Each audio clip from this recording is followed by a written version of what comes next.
Então você quer criar um SaaS, já sabe o que é SaaS, está procurando uma ideia para tirar isso do papel, mas ainda não sabe o que construir. Essa talvez seja uma parte difícil, que é quando você gosta do modelo de negócio, quer construir aquilo ali, mas ainda está na dúvida de qual caminho seguir, né? Durante muito tempo eu ficava pulando de ideia em ideia, tentando construir produtos, e como programador isso era fácil, né? Porque era só construir e depois ver no que dá. Mas escolher uma boa ideia faz diferença. Claro que a ideia não vale muita coisa, a ideia praticamente não vale nada, é a execução que importa. Mas quando você encontra um problema para resolver que faz sentido com o seu histórico, com o que você já trabalhou, com alguma coisa que você domina, tudo fica mais fácil. Provavelmente você poderia ir saindo, entrando em sites como Product Hunt, Indie Hackers, talvez até o próprio Hacker News e ficar procurando ideias de produto, vendo o que as pessoas estão fazendo, o que elas estão lançando e encontrando algo que você consegue fazer. Mas isso não é a melhor saída para você ter uma ideia de produto. Copiar o que alguém já faz talvez seja uma ótima forma de aprender, talvez seja um bom caminho para você fazer seu primeiro SaaS, se você for um programador, ou talvez para você entender como funciona o modelo,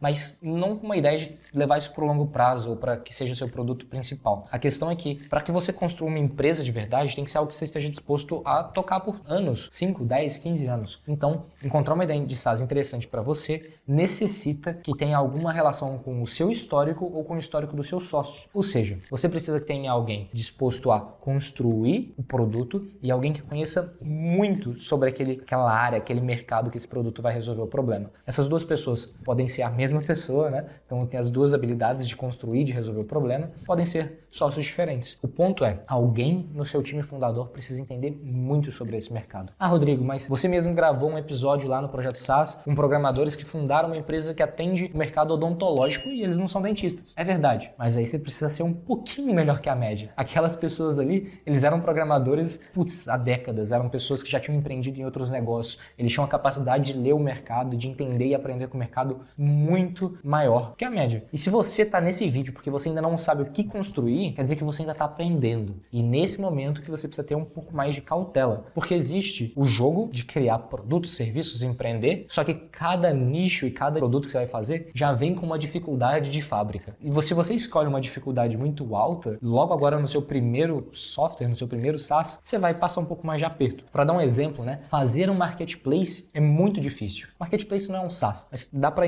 ilustrar o que eu estou querendo dizer aqui. Fazer um marketplace é muito difícil. Pensa no Uber. Para o Uber ter gente pedindo, ele precisa ter carros disponíveis o tempo todo. Mas para ter carros disponíveis o tempo todo, tem que ter gente pedindo para que o motorista esteja disposto a ficar ali esperando uma chamada chegar. Você já parou para pensar que isso é um equilíbrio muito fino, que a qualquer momento pode desequilibrar e ir para o ralo? É por isso que você provavelmente já viu um monte de startup tentando copiar o Uber e fazer alguma coisa diferente e nunca dá em nada. Ah, agora vai ter o Uber da prefeitura de não sei o que. Vai dar errado. É muito caro fazer um marketplace dar certo, porque você precisa financiar um dos dois lados, você precisa construir produtos, inclusive, diferentes para cada um dos dois, com incentivos diferentes para garantir esse equilíbrio perfeito. É por isso que a gente no Brasil tem um Mercado Livre. Ah, mas tem as outras empresas. Mas elas eram e-commerces que agora deixaram outras pessoas venderem. Mas o Mercado Livre, em que tem gente vendendo de um lado, gente comprando do outro, e o próprio Mercado Livre quase não tem nada da marca dele sendo distribuída ali naquela ferramenta, isso é porque é um marketplace difícil de fazer. É muito complicado. Ou seja, é um jogo difícil de jogar. Então, se você está começando agora, não crie um marketplace. Não cria um SaaS difícil. Cria um SaaS tranquilo. Um SaaS que vai atender uma dor que você já conhece e que você já consegue resolver. Quando eu falo cria um SaaS tranquilo, não é que o software vai ser fácil de implementar, ou que a ideia é muito simples, ou que atende um mercado com baixa exigência. Não, é um SaaS em que você precisa aprender menos coisa para entregar muito resultado dentro desse mercado. O que eu quero dizer com isso? Se você e seu sócio, por exemplo, já entende do mercado de contabilidade, é melhor você fazer um SaaS para a área de contabilidade, resolvendo problemas ali que vocês já conhecem, que vocês já trabalharam naquilo ali, do que fazer um SaaS para marketing digital. Porque no caso de criar um SaaS na área que você já domina, você vai ter que aprender sobre SaaS, sobre métricas de SaaS, sobre software, sobre como escalar um time de tecnologia, sobre vendas de SaaS, sobre a gestão dessa empresa. Não sobre o problema que você está tendo que resolver. Isso já era algo que você deveria estar imerso e a ideia e a vontade de resolver isso deveria ter vindo dali. E agora, se você olha para o seu histórico profissional e não encontra nada, você trabalhou em coisas que não encontrou problemas para resolver, teve experiências rasas e não consegue encontrar nada para que você consiga transformar aquilo num SaaS,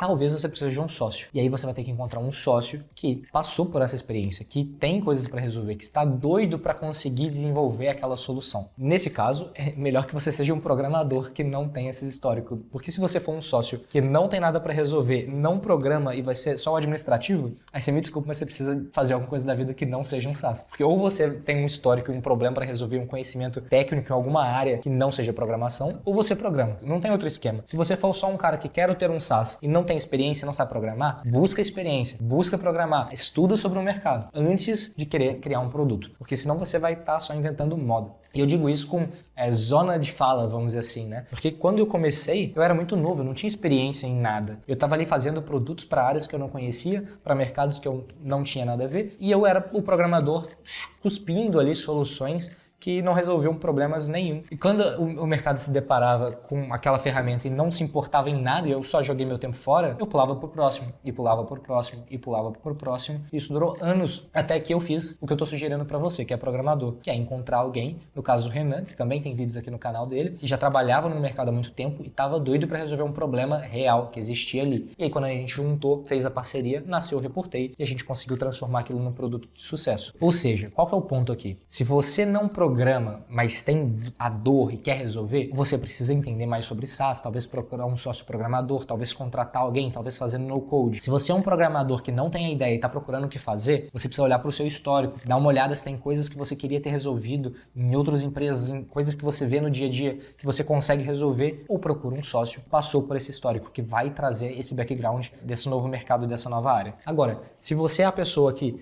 não é o programador, não é a pessoa que tem experiência e você caiu aqui de paraquedas e não faz ideia do que você vai fazer, você precisa se aprofundar em alguma coisa. Ou você vai e aprende a programar, ou você vai para um mercado e se aprofunda e estuda muito ali, ou você começa a prestar serviço como freela, por exemplo, para algum tipo de mercado específico, para ganhar casca mesmo naquela área. Mas o ponto é, você precisa começar pelo problema. Muita gente fala de ver as ideias que estão por aí e copia. É legal, mas é para aprender. Se você está querendo construir um SaaS de verdade para o longo prazo, isso não vai se sustentar. Quando tiver difícil de verdade, se você copiou aquele SaaS ali, porque era o que parecia uma boa ideia que estava dando dinheiro, você vai pular fora. Por fim, se você está nesse vídeo aqui e ainda está procurando uma ideia de SaaS, quer dizer que você entendeu o propósito. Você precisa encontrar essa ideia na sua experiência de vida, na sua experiência de trabalho ou na experiência de trabalho do time que você está montando. Se você está procurando em outro lugar, a chance de sucesso vai ser baixa, então não dá muito certo. Mas eu queria saber de você, que ficou aqui até o final. Se você já tem um SaaS, me fala como é que chegou a ideia na sua cabeça aqui nos comentários. Se você ainda não tem um SaaS, me fala o que você está pensando, o que você acha que vai ser legal de resolver como um problema. E claro, se inscreve no canal do Projeto SaaS para acompanhar mais